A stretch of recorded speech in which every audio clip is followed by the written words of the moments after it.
18 and verse 1. When we talk about friends, we 9 times out of 10 are talking about those friends that we're glad we have. I know that there's some struggles that we have with other friendships. I know that there's times when we break off a friendship and for whatever the reason may be. But usually when we're talking about friends, we're talking about those that we get encouraged by, strengthened by, those that have similar likes that we have, those who enjoy doing perhaps the same thing, sports or things like that. So usually, friends are good. But sometimes there's a problem. And the problem isn't always with the friend. Sometimes the problem is with us. So we're going to consider both sides of that coin tonight. I can't think of a better example of friendship than David and Jonathan. And it says in 1 Samuel chapter 18, verse 1, "Now when he had finished speaking to Saul," that's David, or Jonathan, "the soul of Jonathan was knit to the soul of David, and Jonathan loved him as his own soul." You can't get any more friendly than that. They're knit together. There's this relationship. There's this connection that they have. And that relationship remains all the way till Jonathan dies. And David honors him. So I hope that when we think about friendships, we're thinking about those that we want to be knitted to, those who we understand are an important part of our life. And it matters that they're in our life. So we'll kind of look at that in a couple different ways tonight. Let me share with you what the Bible says about friends. Just a few quick little verses here. The Bible teaches that a true friend loves at all times. Go over to Proverbs chapter 17. In verse 17. "A friend loves at all times, and a brother is born for adversity." Loves at all times. Friendship shouldn't be easily broken. Friendship should be grown and matured, and effort needs to be put into it. But we don't want to be people who get into type of friendships and we realize that, I sure don't feel very loved. I sure don't feel like this relationship is equal with me. So we have to understand that when it comes to a true friend, he should love you.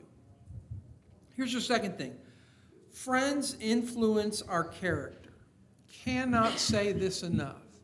When you were going out to play and Mama screened out the front door, who are you going to play with? She was wise. She wanted to know who you were hanging around with. And we need to be cautious of that even as adults. Stay there in Proverbs. Go back to chapter 13 and look at verse 20. "He who walks with wise men will be wise, but the companion of fools will be destroyed." I don't think you can get any more down to earth than that. The understanding that the friends we have are going to have an impact on us. Whether it's good or whether it's bad, there's going to be some type of impact. And it's our responsibility to make sure that our friends are leading us in the right direction, that they're encouraging us, rather, in the right direction. We don't want to find ourselves with friends that don't care what happens to us or don't have our best interest in mind. We want those who influence our character in a good way. In 1 Corinthians 15 and verse 33, Paul says, "Bad company corrupts good character." Well, that's a hodgepodge quote of that verse. 1 Corinthians 15 and verse 33. "Do not be deceived. Evil company corrupts good habits." You're right, Paul. And that's something that we have to be mindful. Sometimes we have to change our friend group. It's not always fun, and sometimes it's a big effort, but there are times when we have to say, this isn't the group that I need to be involved with because of the influence that it's giving me. I remember, y'all are going to be so disappointed in me. You're going to say, "Surely not you as a preacher." I remember when my friend in 9th grade gave me my first cigarette. I know, I told you you'd be disappointed in me. I remember as clear as day. Thankfully, I was wise enough to say, that's not something for me. But it was his influence. It was him saying, go ahead, don't worry about it. Just like one of those after-school specials. Everybody's doing it. Don't let it sweat you. And so, that was a negative influence on me. And who knows where it could have led to. So your friends will shape your habits. They'll shape your attitudes. And they'll shape your spiritual direction, even if they're not Christians. They will shape your spiritual direction by the influence that they have upon you. So friends influence our character. Number 3, a friend is honest even when it hurts. What I'm not talking about is the fact that your friend is mean to you. I'm not talking about that. Your friend has tact. Your friend understands when to be gentle, when to be firm, and that's what we want from a friend. Go over to Proverbs 27. Proverbs chapter 27. And let's see, I give you beginning in verse 5. Open rebuke is better than love carefully concealed. Faithful are the wounds of a friend, but the kisses of an enemy are deceitful. That's true. That is so true. We want our friends to be honest with us. We don't want them to hide our flaws or things that we can't see, or maybe they see us acting in a way that we shouldn't be acting. We want our friends to be honest with us, not hurtful, but honest. And so we understand that we need to hear things at times that aren't always pleasant. Yes, Roberta.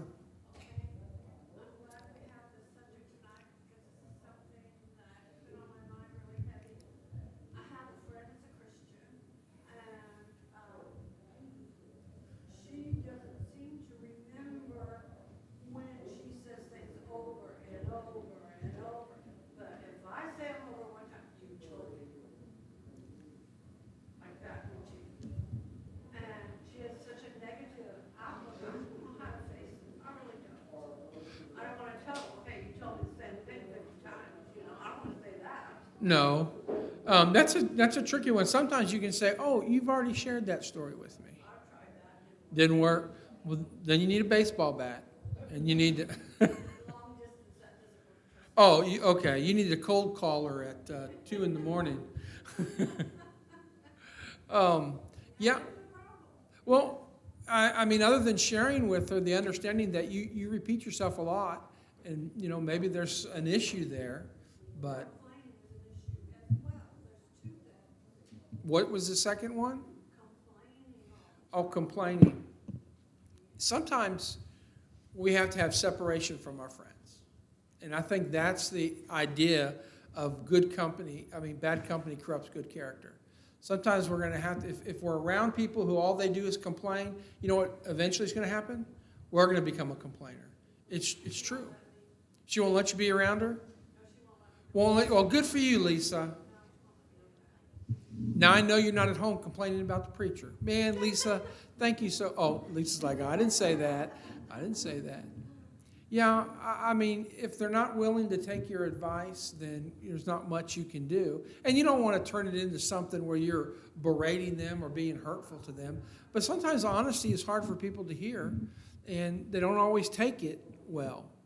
But if she's a constant complainer, I think there might need to be some distance. What I don't think. I think there needs to be distance there. And I know you call her your friend, but you have to watch out for your own soul. Yeah. So a friend is honest even when it hurts. Here's a fourth thing. Good friends sharpen us. I just didn't put friends sharpen us. I put good friends sharpen us. Stay there in Proverbs. You're in chapter 27. And what do I have on the outline? 17. Proverbs 27, verse 17. As iron sharpens iron, so a man sharpens the countenance of his friend. Well, we want to be sharpened by those who are encouraging us and strengthening us and helping us. We want to make sure that our friends aren't dulling us, because it can happen. We want to make sure that those friendships that we have are active and they're vital, and we're getting a benefit from that friendship. I'm not talking about using your friend. We're getting a benefit from that friendship, right? There's something that we're gaining in having this relationship with that individual. And they help to sharpen us. They help to do those things that we couldn't do on our own. As iron sharpens iron, so one man sharpens another. So we have to be mindful of that. Friendship should make both people better. Don't you think that's true? Friendship should make both people better. And then number 5, friends offer support and strength. Go over to Ecclesiastes. One book. Turn forward one book. Ecclesiastes chapter 4, and beginning in verse 9. Solomon says, there are two are better than one, because they have a good reward for their labor. For if they fall, one will lift up his companion. But woe to him who is alone when he falls, for he has no one to help him up. We need a buddy. We need friends to help us when things aren't going good, when we stumble, when we get into a time of difficulty. We have to be mindful. Friends help us, help to carry our burdens, and we help to carry theirs as well. How do you go about making a friend? How does that happen? How do you think of the friends that you have and how they became friends? We're going to talk about that too. You got to be friendly yourself. What else? How did your friend become your friend? Is it too hot in here?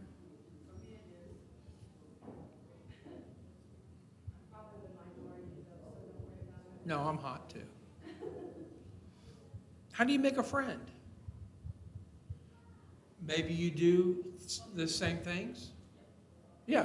Maybe you have common interests and that strikes up a friendship. Maybe it's somebody you work with. Maybe it's somebody that you worship with and you become really good friends with them. We need to look for opportunities to make friends. I don't think we reach a point, well, I don't know, I guess in my life I haven't, reached a point where we say, I've got too many friends. Maybe on Facebook, because I got friends on Facebook. I have no idea how they are, but who they are, but they sent me a friend request. And now we're friends on Facebook. But we want to make sure that when it comes to that, we are, friends offer us support and they offer us strength. They help to carry our burdens. And it's a good friend that stands by your side when things are difficult. I'll say something about that in just a moment. Let's look at a second aspect. So the first part deals with what the Bible says about friends. The second part deals with making and keeping friends. Okay? Just like I said, what was that process that we went through to gain a friend? How did that take place? What occurred? So we're going to kind of look at it from that perspective. Here's the first one, which Roberta was talking about. Making and keeping friends. Be friendly. Be friendly. Go over to Proverbs chapter 18.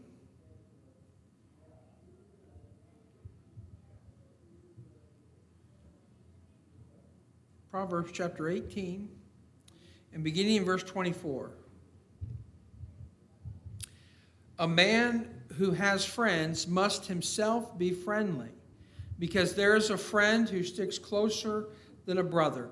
What do you think that means? Well, in the grand scheme of things, yes, I understand. But in our relationships with one another, I want to make friends by being friendly. I want to make friends by having that type of personality in which I invite others in. I put on your outline, friendliness is a quality of Christianity. Leroy Brownlow had this in his book, and I thought it was so. Friendliness is a quality of Christianity. Sourness is not. I think that's true. Brother Leroy Brownlow said this: even a dog without reading books knows how to make a friend. Isn't that true? That's true. He didn't read no book. He didn't need something. He knows how to make a friend because he's friendly. Well, you run into a few dogs that aren't friendly. But they're willing to be your friend. You don't have to do much about it. Are there limits to our friendliness? I think so. We have to be mindful of the understanding that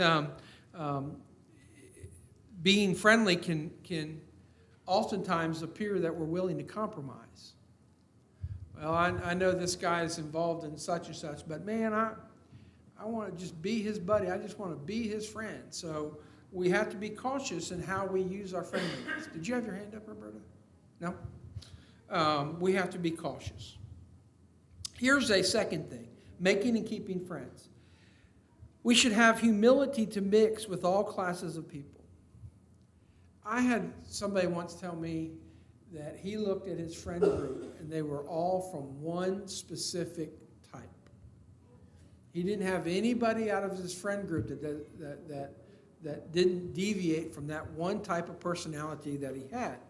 But our friend group, we should seek to enlarge it. We should seek to be a people who have friends in many different ways. Go over to Philippians 2. Philippians chapter 2 and verse 3.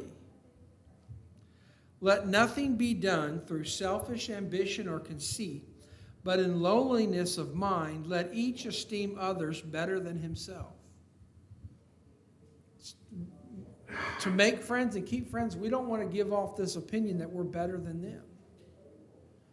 I mean, we want to have a friendship. We don't want to have it where we're oppressing somebody and making them think, well, man, I wish I could be like Brother Gellis sometime. We want a mutual application of us being people who are willing to mix with other people that might put me out of my comfort zone.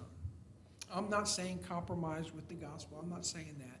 But I'm saying we might have friends that are out of our normal friend box. Nothing wrong with that. Nothing wrong with that at all. I've struck up a friendship with somebody here in town who definitely was out of my friend box, but I really enjoy talking to him, getting to know him more. So we want to have humility to mix with all people. Go over to Matthew 9. Matthew 9, and look at verse 11. And when the Pharisees, well, the context goes, up to verse 10. Now it happened as Jesus sat at the table in the house, that behold, many tax collectors and sinners came and sat down with him and his disciples. And when the Pharisees saw it, they said to his disciples, why does your teacher eat with tax collectors and sinners? When Jesus heard that, he said to them, those who are well have no need of a physician, but those who are sick. But go and learn what this means. I desire mercy and not sacrifice, for I did not come to call the righteous, but sinners to repentance. Jesus was willing to have friends among the tax collectors and the sinners. That's just a same way of referring to two different groups of people who the Jews didn't want to associate with, that they were not going to be supportive of. I think it's okay. How do I want to say it? I think it's okay to have friends who aren't Christians. Now, I hope my influence can maybe lead them one day to becoming a Christian. But I think it's okay to have those friends that are not Christians, as long as we're mindful of the situation that they're going for. And again, to step out of our comfort zone. No telling where a friend just might be around the corner. Go back to Proverbs. Proverbs chapter 16, verse 18.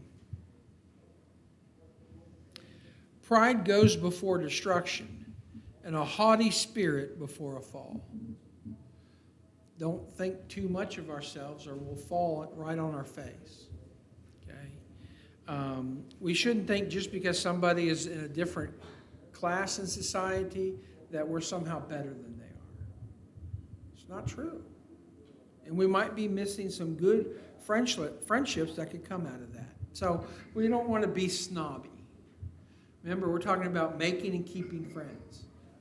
We want to meet our friends on the same level.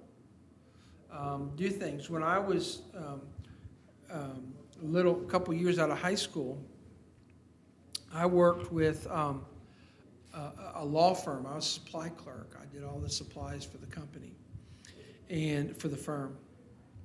And there was one lawyer there, Dennis Knoll was his name, who struck up a friendship with me.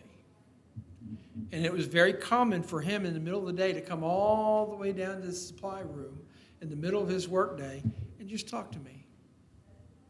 Just hang out with me. That meant a lot. Think of how he stepped out of his comfort zone. He was willing to have somebody as a friend who wasn't necessarily on the same level that he's on. What do I know? I'm fresh out of high school. I'm a little naive. But he was willing to be my friend. He's still my friend to this very day. So we want to be mindful of that. Go over to Philippians chapter 2. Philippians chapter 2, and beginning in verse 3. To make friends and to keep friends, we need to be unselfish. My youngest, is he my youngest? Yeah, he's my youngest. No, he's not my youngest. Youngest grandchild is Bryce. Blakeland. I knew I'd get it eventually. I forgot what I was going to say. Our youngest grandchild is Blakeland, but our second youngest is Stephen, and he just turned 2. And when we were up there on vacation, he's learned very easily when he has something to say, mine, mine, mine, mine. That's all he says, one word, mine, mine. If you go over somewhere and you pick up one of his toys, mine, mine, mine, mine. We don't want to be like that when it comes to our friendships. We want to make sure that we have a spirit of being unselfish, being encouraging. Philippians 2 and verse 3, let nothing be done through selfish ambition or conceit, but in lowliness of mind, let each esteem others better than himself. Let each of you look out not only for his own interests, but also for the interests of others. That's almost like the golden rule. We'll see that in a minute. That's almost saying the exact same thing. Do I look out for the interests of others? Am I willing to help and encourage and strengthen? Am I willing to step in my friend circle when I see something that might be harmful? Well, that's how we make and keep friends. Go over to Galatians chapter 6.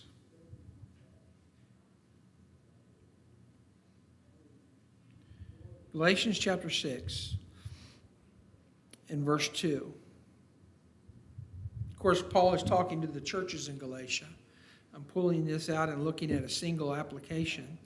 Paul says, bear one another's burdens and so fulfill the law of Christ. We have to be burden bearers. We have to be burden bearers. It's important for us. Let me just throw this in. Go down to verse 5. For each one shall bear his own load. A lot of people say that's a contradiction between verse 2 and verse 5. And the thing about it is that it's not a contradiction. It's an application that some people get wrong. The thing is, we can help our friends with their problems, but ultimately, verse 5, but ultimately, each person will bear their own load. I can help you with your struggles. I can help you with your difficulty, but I won't be standing next to you on the day of judgment and arguing your case. That's not my place. That's not what I'm doing. I'll be held accountable for the things that I did. Great people helped me. People were there. They kept me straight and narrow. They helped me out. But I ultimately have to bear my own burden at judgment. I think sometimes that's one of those things where we turn away from some good advice. We turn away from some good advice. Johnny Carson had a saying. Let me see if I can get it. Yes, I'm old enough to know Johnny Carson. He said, I was amazed as I got older. I was amazed how smart my dad got. You see, his point is, as he got older, he was wise enough to know Dad was right. Dad was right in what he's saying. Dad was right on that advice that he was given to me. I mean, that's important.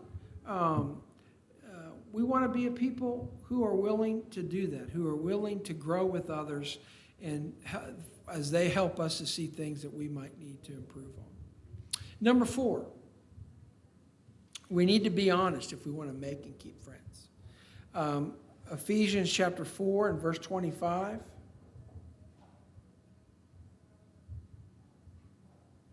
Ephesians 4 and verse 25. We want to be honest. We want to be honest.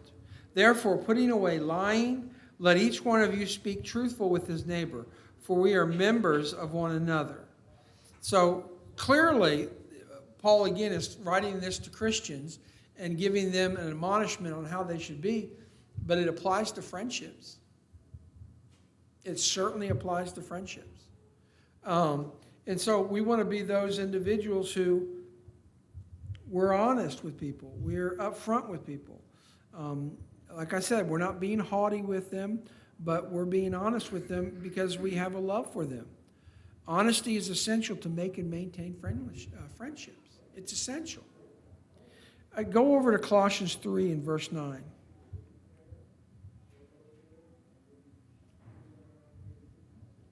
Colossians 3 and verse 9. For the Christian, lying is part of the old man. We're talking about being honest with our friends. Part of the old man. It says, do not lie to one another, since you have put off the old man with his deeds, and have put on the new man, who is renewed in knowledge according to the image of him who created us. As a Christian, we're a new creation. There's no doubt about that. But when it comes to friendships and stuff, we want to be honest. We don't want to lie to our friends. We want to be honest with them. And like we said at the beginning, not honest to be hurtful to them. And there's a way to say something. There's a way to say something to a friend. You know, and we need to be careful in that. Insincerity will repel would-be friends and ruin long-term friendships. It's true. We have to be careful. Number 5, what Bert and I were also talking about, is we want to follow the golden rule. Go over to Matthew chapter 7. Matthew chapter 7 and verse 12. Therefore, whatever you want men to do to you, do also to them, for this is the law and the prophets. We want to practice that golden rule. We should treat our friends the way that we would want them to treat us. I say on your outline this: if you desire kindness, show kindness. If you desire understanding, be understanding. If you desire fairness, treat others fairly. Would you want, as a friend, someone who treats you bad? I don't think we all would. Let me ask you this question, because we're talking about making and keeping friends. How should we end a friendship? How should we end a friendship?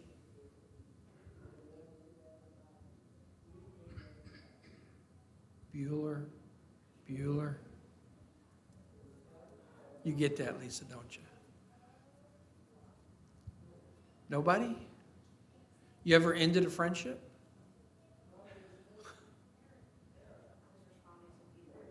Oh, did you catch that too? Okay. Sometimes my little references go. It's a movie reference. There's lots of ways that we have to end our friendship. Sometimes we have to end a friendship by just simply saying, listen, I don't think that this is working out. I think there are some things in our friendship that are troubling to me, And, I think we have to end our friendship. Or I feel like I'm compromising in what I believe, and we have to end that friendship. I'm not saying screaming and yelling, pushing the person down, pulling their hair. That's not what I'm talking about. Having tact and being honest. But there are those times when we have to end friendships. Sometimes it might come to an issue when we talk about bad company corrupts good character. Sometimes it's when we reach a point where it's like, I don't think I'm having the influence on this individual that I'd like to, but I know they're certainly having an influence on me that's not healthy, that's not good. It's kind of like breaking up with your girlfriend. The best way to do it is to be honest. Hey, I don't want to be your boyfriend no more. That's respectful. We've grown apart. It's not you, it's me. I mean, I've had to do that a lot. But it was from the other side. So we know that there's times when we have to end friendships, that happens. Number 6, be stable. Let me give you this one. Go back to the book of Psalms, chapter 1, verse 3. And this probably isn't a verse that you'd normally think about when it comes to friendship, but it fits. It fits. It begins back in verse 1. Blessed is the man who. And so it goes down into verse 3, and it says, blessed is the man who. He shall be like a tree planted by the rivers of water, that brings forth its fruit in its season, whose leaf also shall not wither, and whatever he does shall profit. He shall be like a tree planted by the rivers of water. Planted is that which goes deep. Planted is that which holds firm. That's the type of friend that we want to be to others. We want to be somebody that's there for them, somebody that stands with them. We want to be like this tree. Not only is it firmly rooted in the ground, it's by water. It's fed. It has that sustenance that it needs. I say this on your outline. To have and keep friends, we must be stable in our actions. We must be stable. And speaking to that from a Christian standpoint, we don't want to give the impression to them or let them see us being up in our Christianity, down in our Christianity, up in our Christianity, down in our... Because they're going to pick up on that. And people pick up on more things than you might realize. They do. And so we want to have this even keel about ourselves. We want to be stable. We don't want to be some place one day and another place the other day. Stability is essential for faithfulness, growth, and endurance. That's what we want to be, a stable friend. Number 7, we need to be loyal. Now, I know that's probably one of the first things that we think about when it comes to a friend. Be loyal. Go back to Psalm chapter 1. Psalm chapter 1, and beginning in verse 3. Oh, did I just give you that one? Oh, yeah, I gave you that one. Well, don't go there. Be loyal. That's what we're supposed to be at. Be loyal. Go over to 2 Timothy.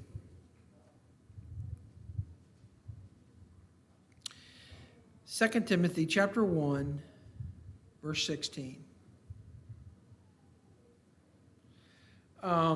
There's a lot of loyalty in these few verses, and it just comes right out to you when you see it. The Lord grant mercy to the household of Onesiphorus, for he often refreshed me and was not ashamed of my chain.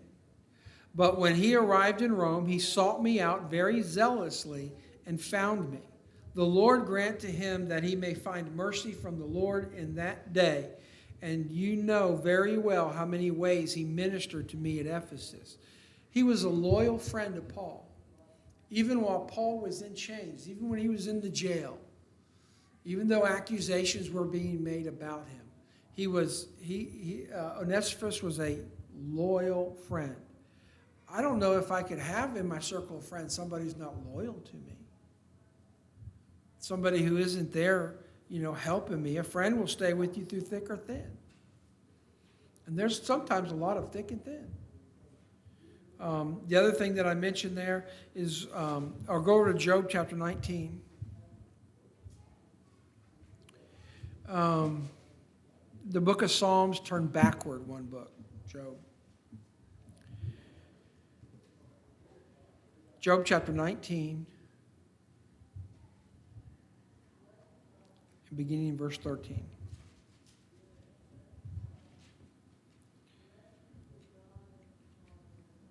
He has removed my brothers far from me, and my acquaintances are completely estranged from me. My relatives have failed, and my close friends have forgotten me. Those who dwell in my house and my maidservants count me as a stranger. I am an alien in their sight.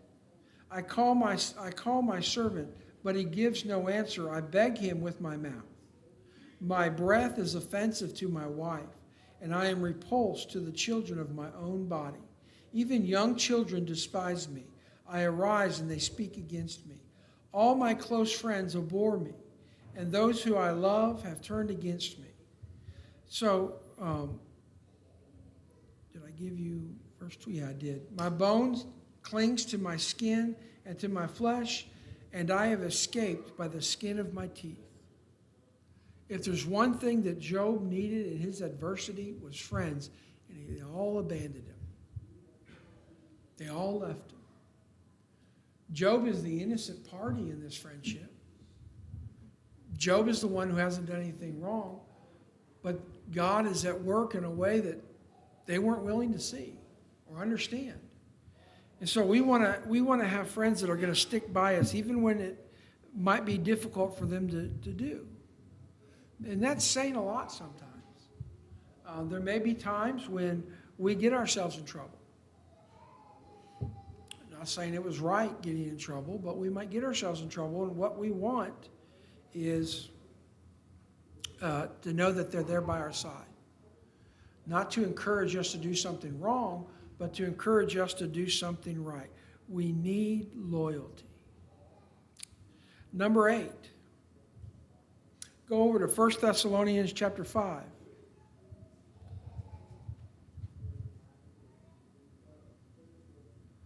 First Thessalonians chapter 5. Verse 11.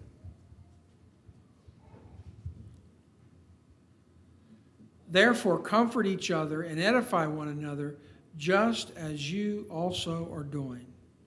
We need to encourage. A good friend is a voice of encouragement. Hang in there. You can do this. Keep going. Don't quit. Don't give up. I'm here by your side. How can I help? What can I do? We want to build up our friends, and we want the same thing from them. We want them to build us up as well. A good friend is a voice of encouragement. Always has been and should be. Can you imagine having friends and they never do anything to encourage you? I don't know if that's really a friend. Go over to number 9. Forgive and be patient. Go to Colossians chapter 3. Colossians chapter 3, verse 13.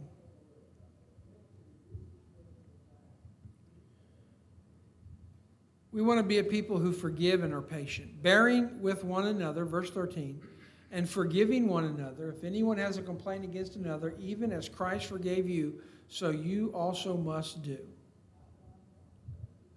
There's times when our friend needs forgiveness.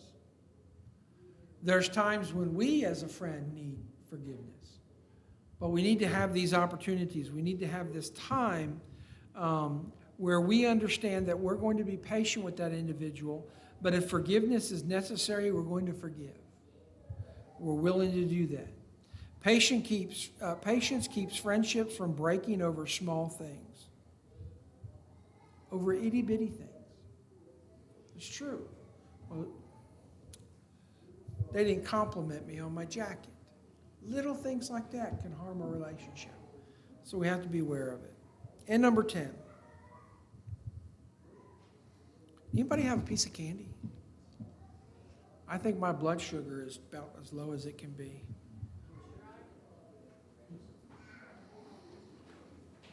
All right.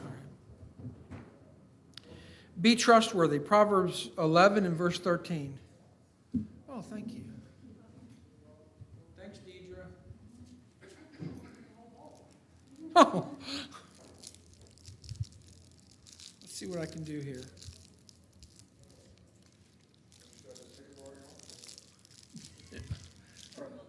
I gave it to him, then I ate it later. Told you. Thank you.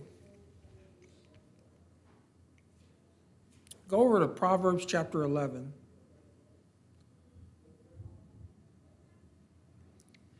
Verse 13. A talebearer reveals secrets, but he who is of a faithful spirit conceals a matter. Our friends tell us stuff that we ought not to tell anybody else. We should keep the confidence of our friends so that they know that when they share things with us, they're not going to be shared all around everywhere else. Now, there's times when our friend is okay, I need some encouragement, and I think so-and-so could probably help me, times for that. But we need to be trustworthy in the fact that our friends trust. We'd be a bad friend if they couldn't rely on us. They couldn't trust us.